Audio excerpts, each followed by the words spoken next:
आज श्री शिव पुराण के रुद्र संहिता पार्वती खंड के 9वें अध्याय से आगे सुनाऊंगी। 9वां अध्याय सुनाऊंगी, उसके आगे सुनाऊंगी। पर उसके पहले आप लोगों से विनती है कि अगर सब्सक्राइब नहीं किया है तो प्लीज़ प्लीज़ प्लीज़ मेरे चैनल को ज़रूर सब्सक्राइब करिए और मुझे मोटिवेशन दीजिए। तो सुनिए 9वां अध्याय। भौम जन्म। ब्रह्मा जी बोले, नारद, उधर भगवान शंकर अपने प्राणेश्वरी श्री सती जी के विरह में व्याकुल होकर अपने गणों से श्री सती के अनेक गुण एवं उनकी सुशीलता आदि सुनकर कुछ दिन कैलाश पर विराजमान रहे। फिर गृहस्थ धर्म को त्याग कर नग्न होकर कुछ समय तक सब लोकों में घूमते रहे। इसके बाद कैलाश पर वापस पधारे। फिर वहां आकर समाधि धारण कर ली। कुछ समय के पश्चात सदाशिव समाधि से जाग गए। समाधि के परिश्रम के कारण उनके मस्तक से पसीने की बूंद पृथ्वी पर गिर पड़ी। तब तो उससे एक बालक प्रकट हो गया, जिसका लाल वर्ण था, 4 भुजाएं थी और बहुत सुंदर था। वह प्रकट होते ही रोने लगा। उसे देखकर संसारी मनुष्यों की भांति सदाशिव उसके पालन पोषण का विचार करने लगे। उस समय डरी हुई एक सुंदर स्त्री वहां आई और बालक को अपनी गोद में लेकर उसे दूध पिलाकर उसका मुख चुंबन और लाड़ करने लगी। वह स्त्री और कोई नहीं थी, स्वयं पृथ्वी आई थी। अंतर्यामी श्री महादेव जी ने समझ लिया। तब तो उससे बोले कि पृथ्वी, इसका पालन पोषण करो और यह बालक तुम्हारे नाम से प्रसिद्ध होगा। सदाशिव इन वचनों को सुनकर धरती माता उस बालक को गोद में उठाकर अपने स्थान पर चली गई। वहाँ वो सुखपूर्वक उसका लालन पालन करने लगी। पृथ्वी के नाम से उसका नाम भौम प्रसिद्ध हुआ। तब वही भौम अपनी युवावस्था में काशीपुरी आया। बहुत समय तक भगवान शंकर का पूजन करता रहा। उसके बाद उसने शुक्र लोक से भी ऊपर का लोक प्राप्त किया। अब 10वां अध्याय। शिव हिमाचल संवाद। ब्रह्मा जी बोले, नारद जी, कुछ समय के पश्चात नंदीश्वर आदि मुख्य मुख्य गणों को साथ लेकर तप करने की इच्छा से भगवान हिमाचल प्रदेश में आए। जहाँ पतित पावनी गंगा ब्रह्मलोक से गिर रही थी, उसी स्थान को अपने तप से योग्य एवं सुंदर समझ वहीं एकाग्रचित्र होकर सदा शिव आत्मचिंतन करने लगे। उनके शुभ आगमन का वृतांत उस समय हिमालय को मालूम हो गया। हिमालय भगवान रुद्र के दर्शन के लिए वहां आया और आकर प्रणाम तथा पूजन किया। भगवान शंकर हिमाचल से हंसते हुए कहने लगे, हिमाचल, मैं यहाँ तप करने को आया हूँ। आप इस प्रकार का प्रबंध कर दो कि कोई मेरे पास ना आए। ब्रह्मा जी बोले, नारद जी, इतना कहकर हिमाचल ने कहा कि आप स्वतंत्र होकर यहाँ तपस्या करें, मैं सब प्रकार से आपकी सेवा करूँगा, निश्चित रहें। यह कहकर भगवान हिमाचल अपने घर को चले गए। ब्रह्मा जी बोले, नारद जी, कुछ दिनों के पश्चात पुष्प फल आदि लाकर हिमाचल भगवान रुद्र के पास पहुँचे। वहाँ जगत के स्वामी भगवान शंकर को प्रणाम करके श्री पार्वती जी को भगवान के सम्मुख ले जाकर हिमाचल कहने लगे, हे भगवान, ये मेरी कन्या पार्वती है। ये आपकी सेवा करना चाहती है और आपका पूजन भी नित्य किया करती है। अब मैं इसे आपकी सेवा में लाया हूँ। कृपा करके इसे अपनी दासी जानकर सेवा में अंगीकार कीजिए।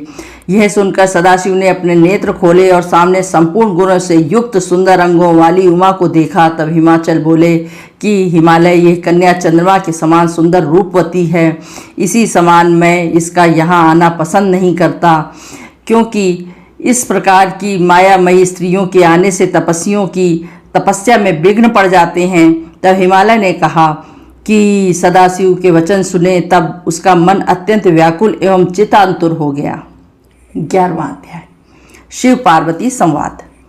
भगवान शंकर के वचन सुनकर पार्वती जी बोली, योगीराज, आपने जो कुछ पिताजी से कहा उसका उत्तर मैं देती हूँ। अंतर्यामी, आपने एक महान तप करने का निश्चय किया है। ऐसा तप क्या शक्ति युक्त नहीं? यही शक्ति सब कर्मों की प्रकृति मानी गई है। इसी से चराचर जगत की रचना पालन संहार हुआ करता है। आप थोड़ा सा विचार करें, वह प्रकृति क्या है और आप कौन हैं? यदि प्रकृति न हो तो शरीर तथा स्वरूप किस प्रकार का हो? इस प्रकार प्राणधारी सदा शक्ति का पूजन, ध्यान, वंदना आदि करो तो जगत का क्रम सदा चलता रहे। यह सुनकर सदाशिव बोले, पार्वती, मैं तप द्वारा प्रकृति का नाश कर चुका हूँ।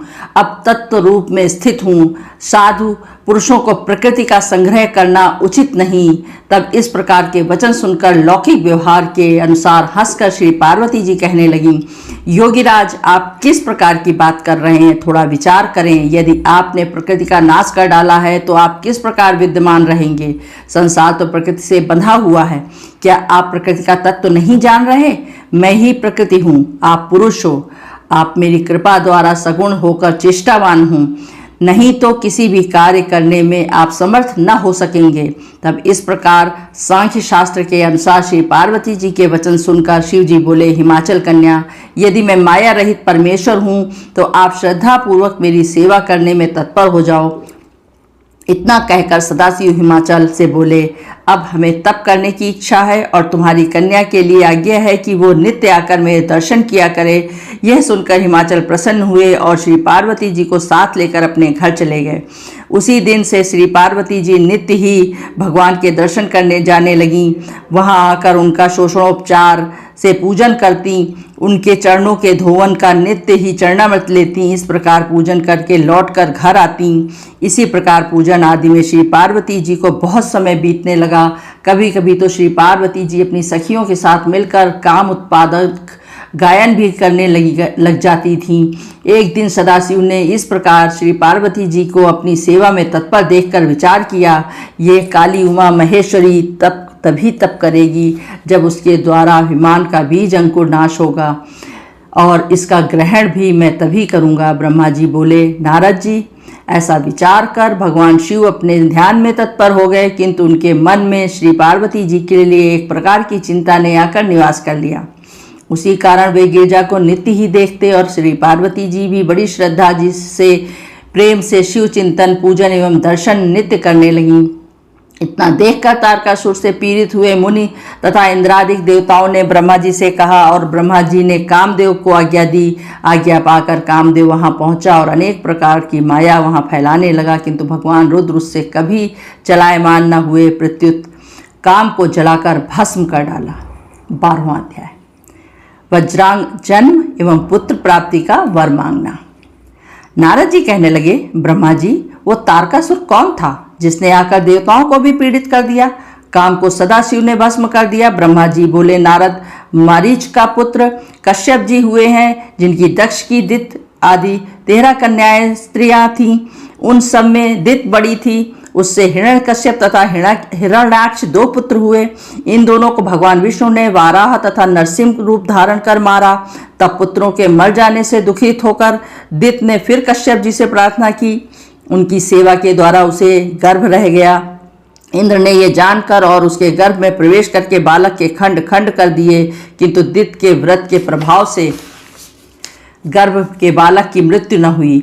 समय पूरा होने पर उसके गर्भ से 49 बालक उत्पन्न हुए। ये सब रुद्रगण हुए और शीघ्र ही स्वर्ग में चले गए। उसके बाद दित फिर कश्यप जी के पास पहुंची और उन्हें प्रसन्न करने लगी। तब कश्यप जी बोले, दित, शुद्ध होकर तप करो, 10,000 वर्ष पर्यंत तक तुम अपनी इच्छा अनुसार पुत्र प्राप्त कर सकोगी। ये सुनकर दित ने श्रद्धापूर्वक तप किया।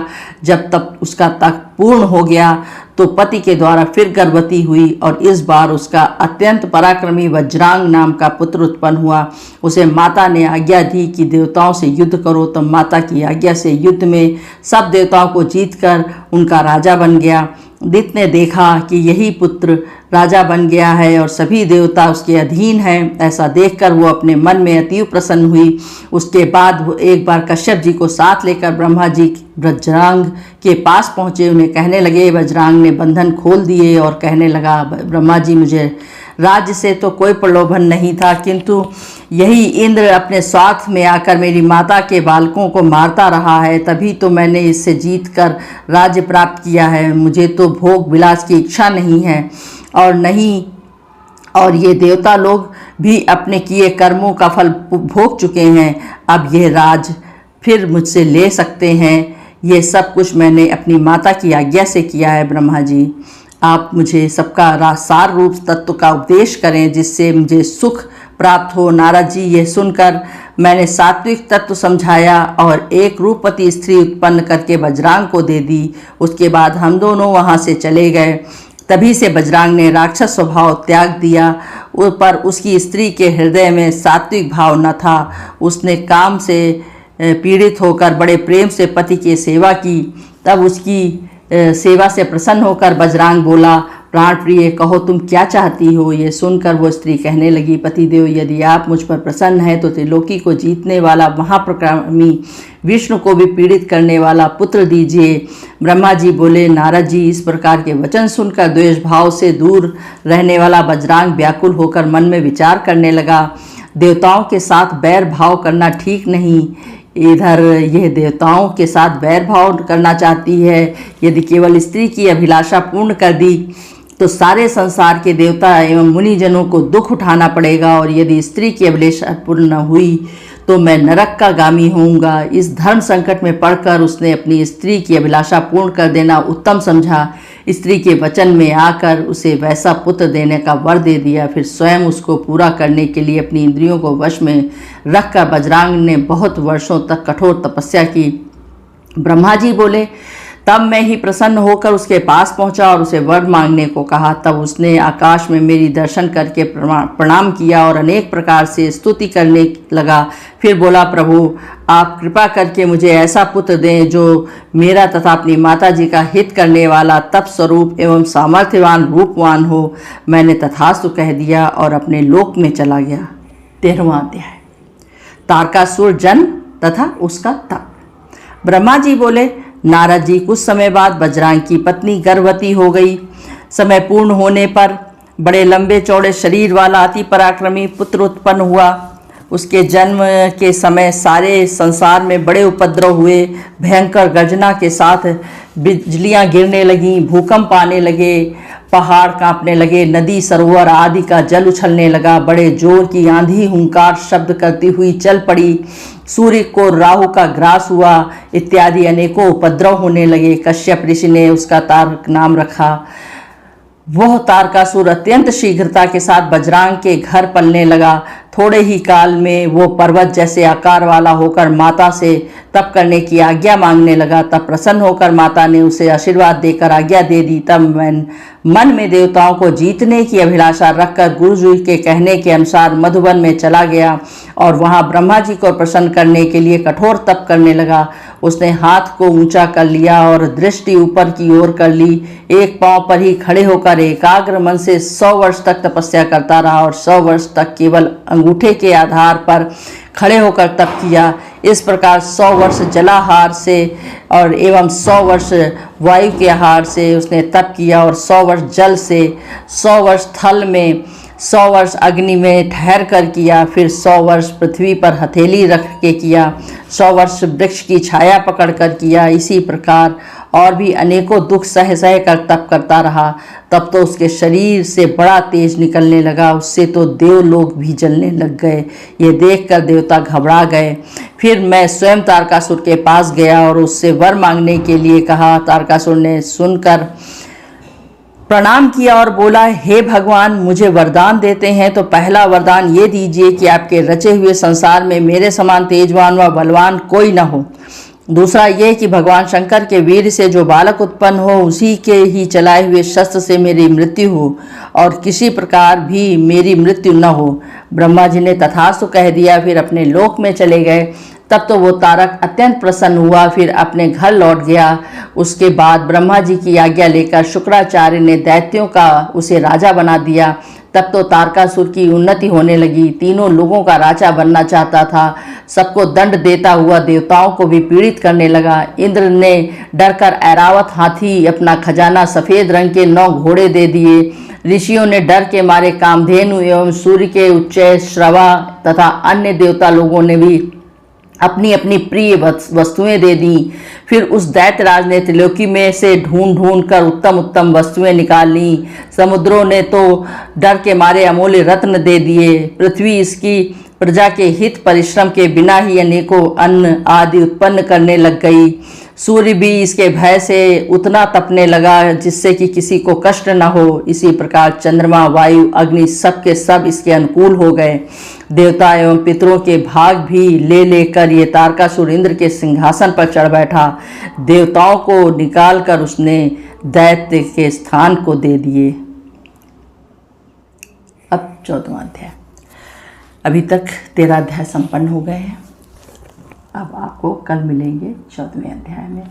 तब तक के आप लोग अपना ध्यान रखिए, स्वस्थ सुखी व प्रसन्न रहिए और मुझे सब्सक्राइब करते रहिए। हर हर महादेव। ओम नमः शिवाय, ओम नमः शिवाय, ओम नमः शिवाय।